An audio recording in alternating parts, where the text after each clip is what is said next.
But I know somehow that only when it is dark enough can you see the star.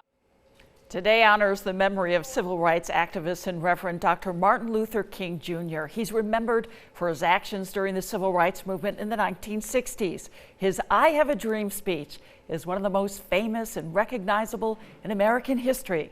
The holiday is celebrated on the third Monday of January in celebration of his birthday, which is January 15th. The Day of Remembrance was signed into law by President Ronald Reagan in 1983, and this day offers all of us an opportunity to reflect on the legacy of the influential civil rights leader. To help us do that tonight is Pastor Darren Jaime of the People's AME Zion Church. What great timing for this conversation. Thank you so much for joining us tonight. Glad to be with you, Christy. Pastor Jaime, how do the words of Martin Luther King Jr. speak to us now in this tumultuous moment of American history? Well, I think when you look at Dr. King and you think about the words he actually echoed to us, he lets us know that, first of all, that we need to maintain hope. He also talks about America and America coming good on the promises that were made to each and every person.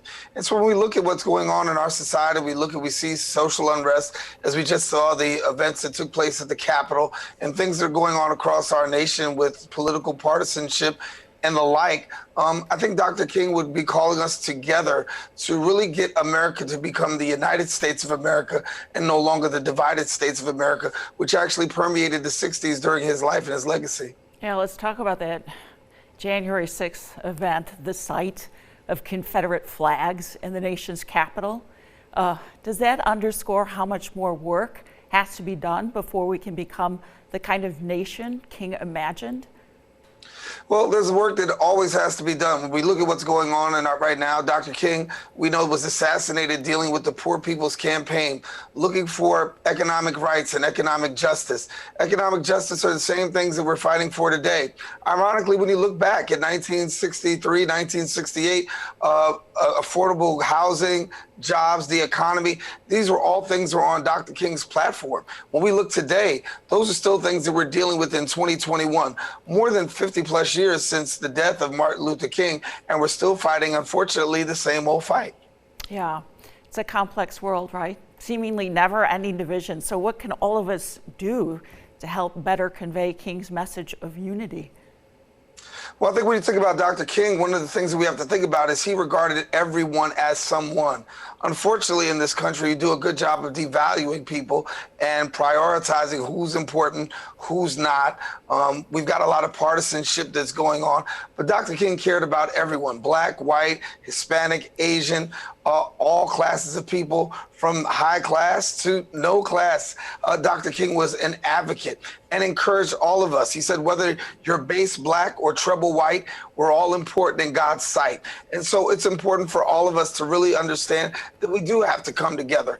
Unfortunately, we're still seeing things that shade the 60s, and even in a more worse way in some instances. But Dr. King's message still lives on today.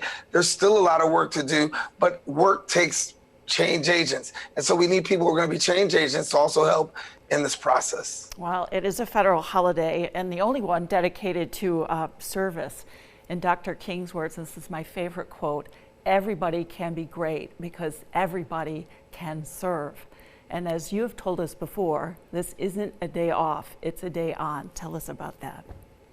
Yeah, well, when you think about what Dr. King died for, he died in service. He died taking care, going towards those poor people for the Poor People's Campaign. He died fighting for voting rights, fighting for change in America, and he gave his life as a life of service. And so people who want to honor Dr. King's legacy should not just look at this as a holiday and it's a day to sit back, but it's a day to reflect on where we were, a day to reflect on where we are, and a day to reflect and say, what can I do to be a part of this process? And so it can be a day of service. So to honor Dr. King, there are some things that we can do. Unfortunately, because of COVID restrictions, we can't do everything that we are accustomed to doing during this time, but you certainly can be involved in service. You can volunteer, you can lend a hand, you can donate to the poor, you can look out for those who are disenfranchised, and you can also promote the message of unity. And if you see something, the old adage says, say something. Speaking out against injustice is what Dr. King did, and we as Americans, we can still do that today.